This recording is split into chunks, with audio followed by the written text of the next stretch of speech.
Well, thank you so much for joining. So Founders, What Keeps You Up at Night is really a series that was modeled off of Dr. Drew's Loveline, if you remember those days. So we all know the importance of sleep and the foundational elements that we need to operate at our highest level. Founders, What Keeps You Up at Night is really a series to be dedicated to like a founder hotline of answering all of your burning questions, featuring tech leaders who have been in your shoes and really get it. So Allie and I actually met through NFX. I was part of the 2017 cohort. I was a co-founder at Shift Moving. NFX is all focused on marketplaces. So Allie and I have not met in person, but we've been connected virtually since 2021. And really, we've been keeping in touch throughout the years, and we just felt a calling to create a series that is making space for humanizing the entrepreneurship journey and really creating a community of founders that can be building side by side with proactive tools, frameworks, tactical knowledge, and doing it on a digital platform. I think there's this opportunity to bridge the gap with our coastal partners and our interior markets. So having lived in the Bay Area in Miami and now in Phoenix, feeling the challenges of an interior market, we wanted to create a platform to bridge those gaps, give founders the access they need to leaders from all over the world. So we're really excited about the speakers that we have lined up. And we chose this topic for our first episode, or all around community building, because we know that's the foundation of the journey. So quick, background, and then we'll move to Allie's background. So I grew up in Connecticut. I lived in Arizona my first time in 2004, where I was working in the moving and relocation space. Did that for 9 years, and then I co-founded Shift Moving in 2016. We started off as a SaaS play, and then moved into a marketplace, really creating innovation for corporate relocation. So think of us as Kayak for moving. After 6 years, had 2 babies. We raised $30 million, closed our Series B last year. And then I didn't have the exit I was quite planning on. I got pushed out of the company last May. So creating this venue has really been a catalyst to my passion of wanting to help early stage entrepreneurs, specifically pre-seed, seed, to help them get connected to angel investors, to help them get ready in general. So super happy to be here. And I'm very, very grateful that Allie's jumping on this ride with me.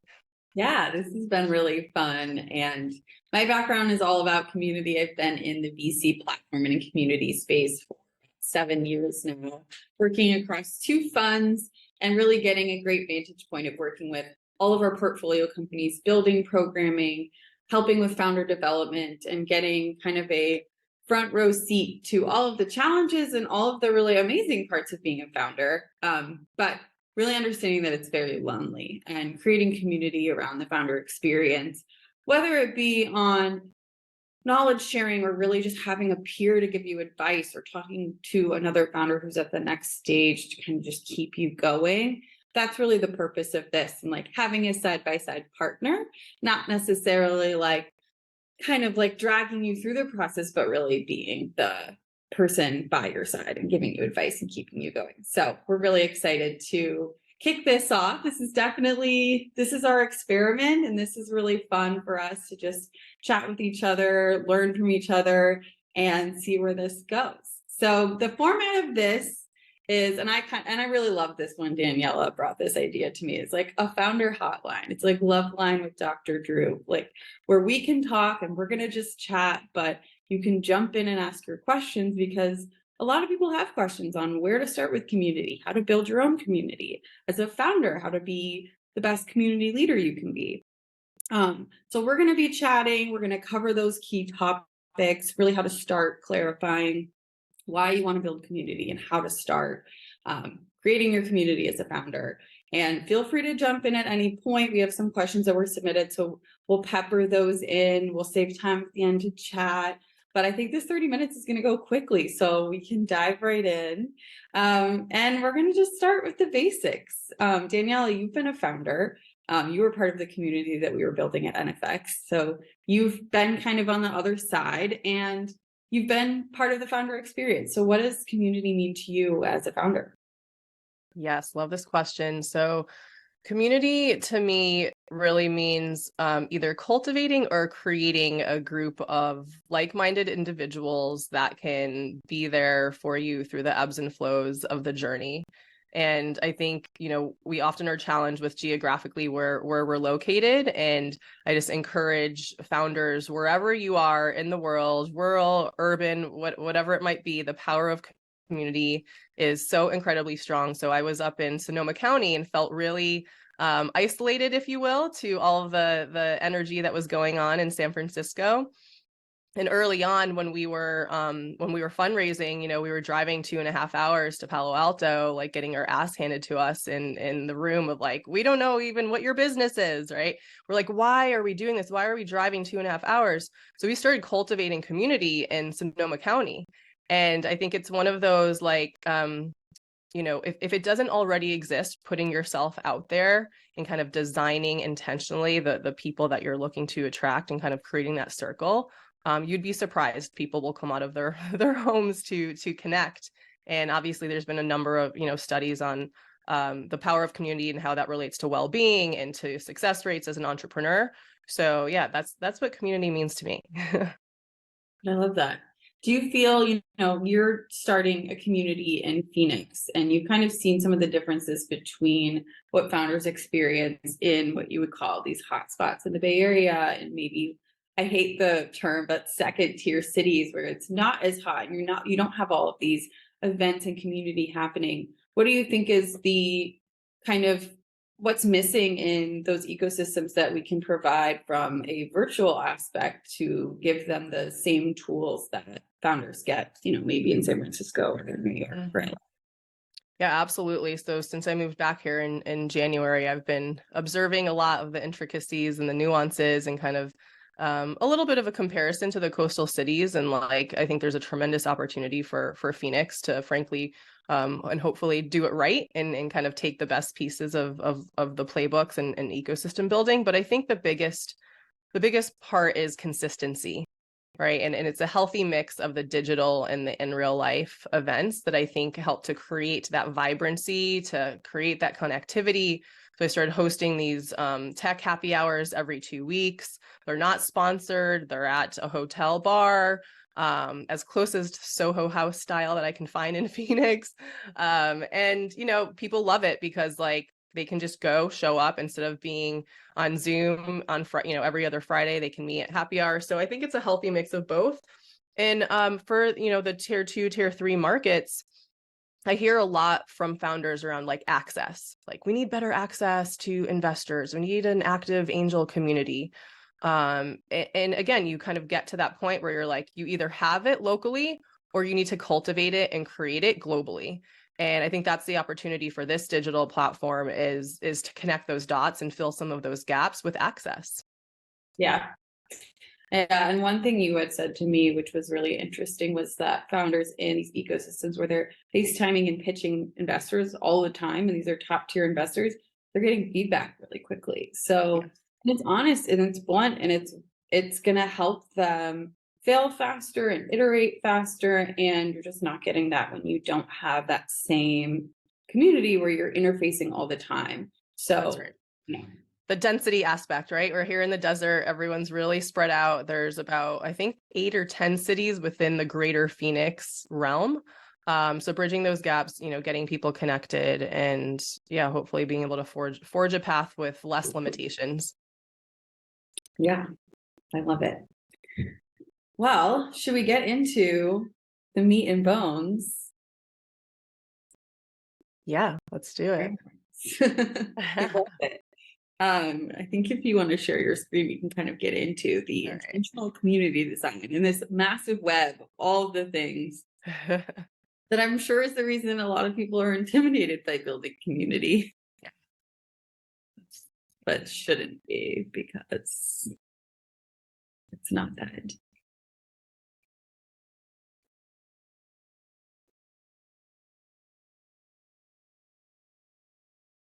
And I'll also link this in the chat because it is a super, super helpful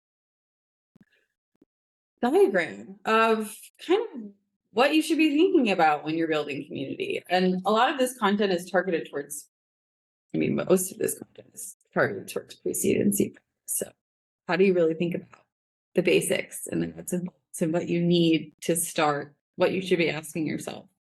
And I guess, Daniela, you can probably talk to this most recently since you've been starting Founder Freeway. With your why and your how, you have that clearly defined. How did you think about intentional community design for this specific community? Yeah, I mean, it was really, a feedback data-driven approach with, meeting tens of different founders and VCs and really just sensing and seeking before going into solving of what the community design might look like. And I just think, a lot of these categories here from, the undertone that you're trying to create, from the rituals to the outcomes, code of conduct, like these are things that need to be addressed early on. And, my experience living in other tech cities, you kind of see the later stages of what could happen. So kind of backing into some of the proactive approaches and how you design it, I think is really important. The tech stack, like, cool, ask the community, like, how do they want to communicate? We already have, a Slack channel here in Phoenix with 2,000 people for Yes PHX. I don't think we need another Slack channel, right? So it's not wanting to duplicate efforts, but more so see the wedges of opportunities and how we can create better connectivity and really address some of the challenges that founders have with getting the resources that they need. Yeah, exactly. I feel like I've obviously been in very niche community building in the portfolio founder space. You already kind of have your why and your how built in. You have this built-in trust because you're the investor who has given, the early stage investment. So there is this inherent trust, but that trust also has to be kept. So you're really thinking about meeting your founders where they are and doing a lot of digging on what they're looking for and what you can be most helpful with. So it's a little bit different when you're coming from this like really high sense of trust and you're kind of trying to contain that and maintain that over a long period of time. Whereas I think there are a lot of other communities where you naturally phase out, like the content isn't relevant for you anymore. And like, you're kind of an alumni and there's a different hierarchies to where you fit into the community. So it's been really interesting to be a part of that and really thinking deep on like rituals and ways to make people continually feel engaged. And every community looks different. So I think really going back to the why and the how is going to help you feel most connected to your community and to feel true to you so that there's a lot of things on this list, but if you really understand and live and breathe your why and how, that will help you move forward and really feel like everything, your tech stack makes sense for your community. You're really listening to your members and you're understanding, what they need and what they're looking for from your community.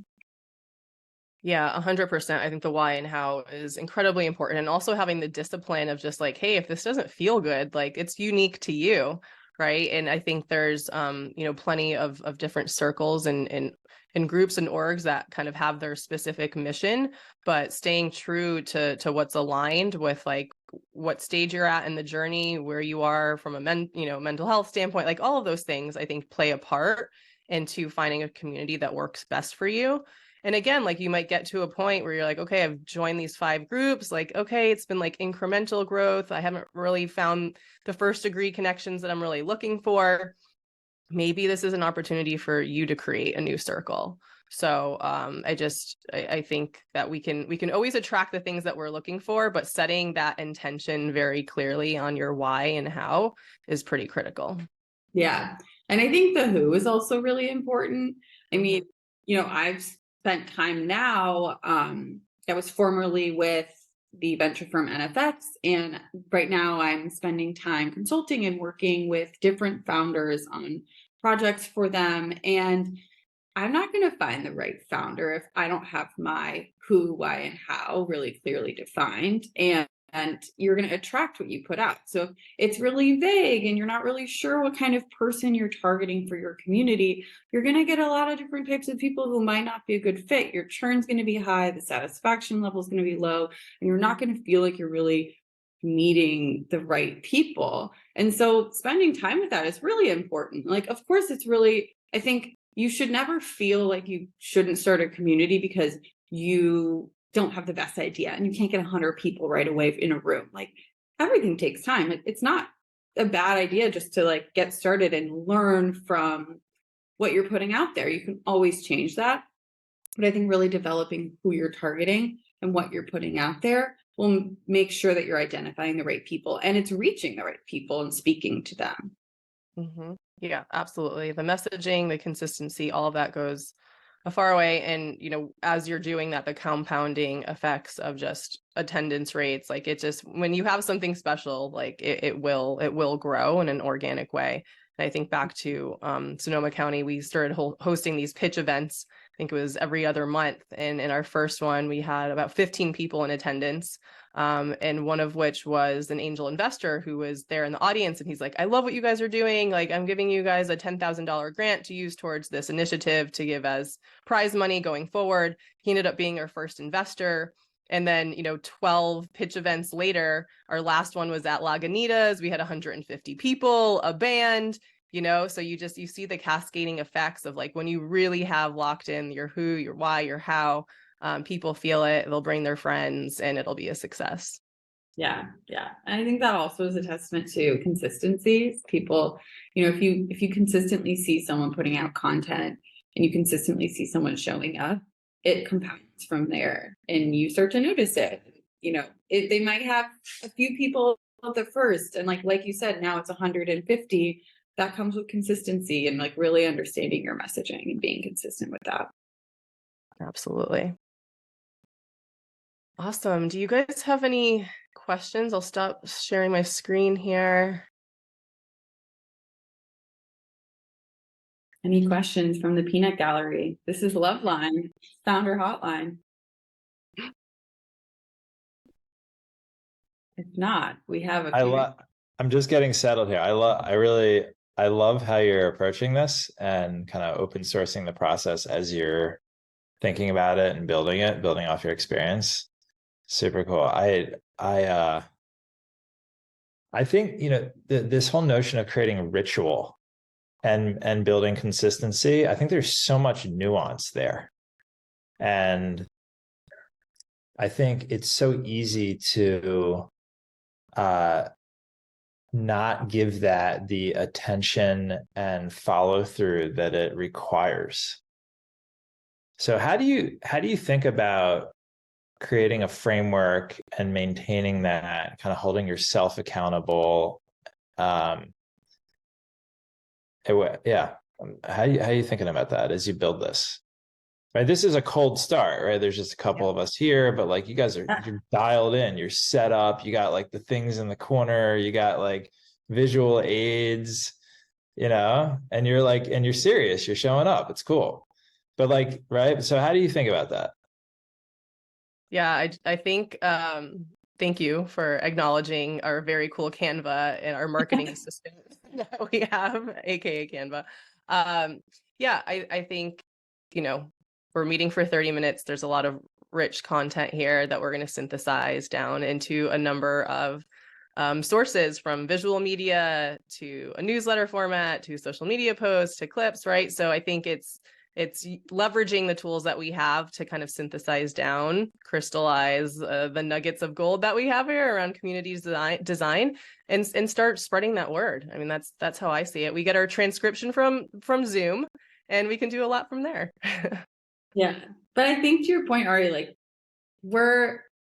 I feel like if you don't start out really genuine and believing in what you have to say and putting the effort behind it, other people aren't really going to connect to it. So, I think us really putting behind it, like the visuals and really making this visually appealing and just kind of speaking from the heart, I feel like that connection, though we don't have the rituals yet because we really haven't gotten started. This is exactly like you said, like a cold start.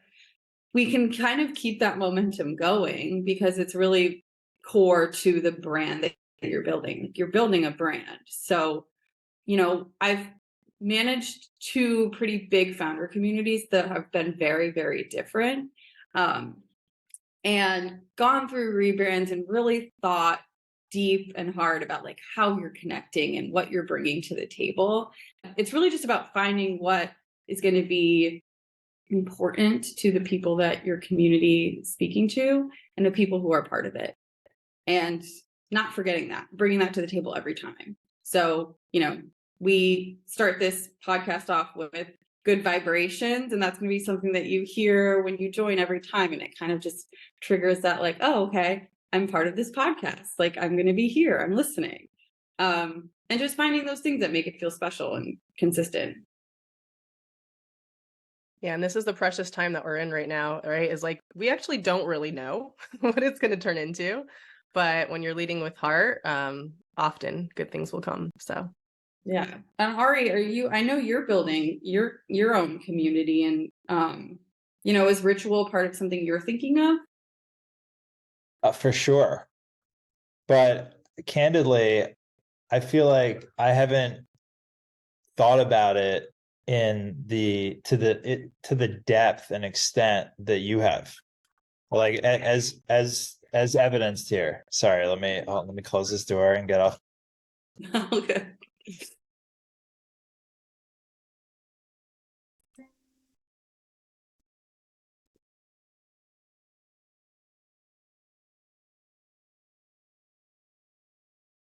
And I'll let Ari also talk about what he's building because it's pretty cool.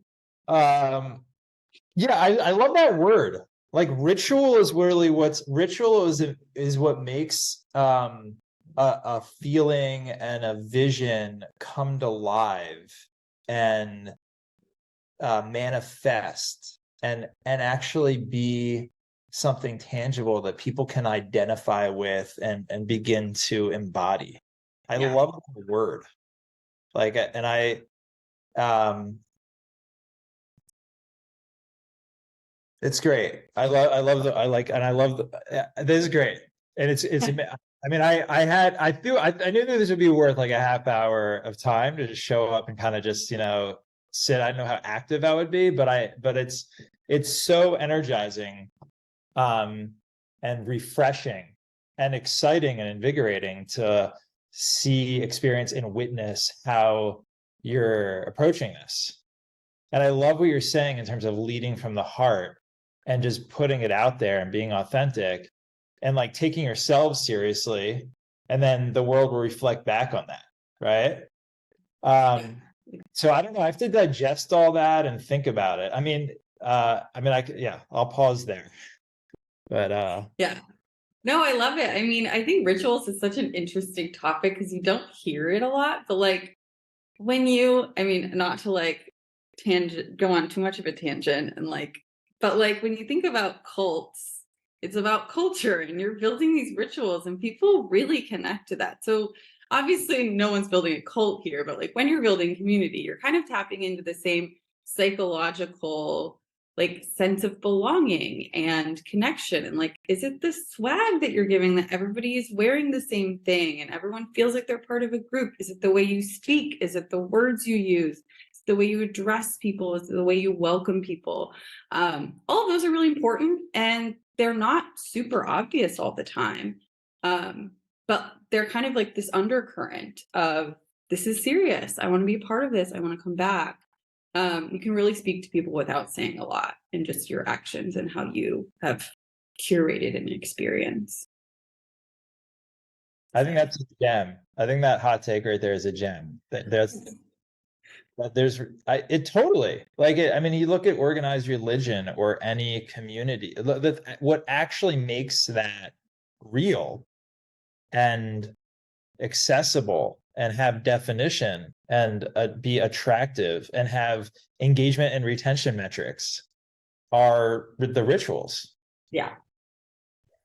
I think it's 100%. And I feel like it's this commitment to self. One of my meditation teachers last year, she was like, rituals are love notes to yourself. and it's like, this is something that I know feels good. That's good for me. And then just showing up, like even on the days that you don't want to, because it's intrinsically good, is where a lot of those rituals get born. So if it's a ritual of, making your coffee every morning and swirling your intention for the day in it, or if it's showing up every other Friday at 9 a.m. for this, right? So we all have different versions of it, but I think it's really that commitment to self and knowing that we're in it together. And the loneliness factor is real and true, but it's really up to us and our choices that we make and who we want to be aligned with. Yeah. And what a concept. Like I just didn't appreciate that, like the whole concept here in terms of like the Loveline inspired A couple days away from 40, so I've been feeling very nostalgic about the good old days of the 90s. So we're just bringing it back. Although none of us are doctors here yet. Yeah, we wanna embody what Dr. Drew did for a massive community, which was just like all questions are on the table. We'll have to, I think, eventually figure out an anonymous way that people can ask, but that'll come. So fun. Yeah. Yeah. Well, this 30 minutes has gone by really fast. We actually had a few questions that we didn't get to that we will answer in our follow-up. But we'll get to everything and we'll answer all of your questions and we'll be back. And we have a few episodes coming up. So Daniela, if you want to. Yes. So our next one is November 3rd. That's next Friday, with Tony Hansman. He used to be at Cisco and lived in the Bay Area for a while. We wanted to just go a little bit deeper on like how to ask good questions. So from a product mindset. So if this is a QA founder hotline, we're going to dissect a little bit on asking really great questions. And then after that, Vlad is going to join us the week after. He's out of Miami. He used to be with Fuel Ventures and XVC. He's now working on Flowy, which is a platform to empower founders on the fundraising journey. So yeah, a lot of great topics coming. Please let us know if you have any guests that are interested in being on or topics that you want addressed.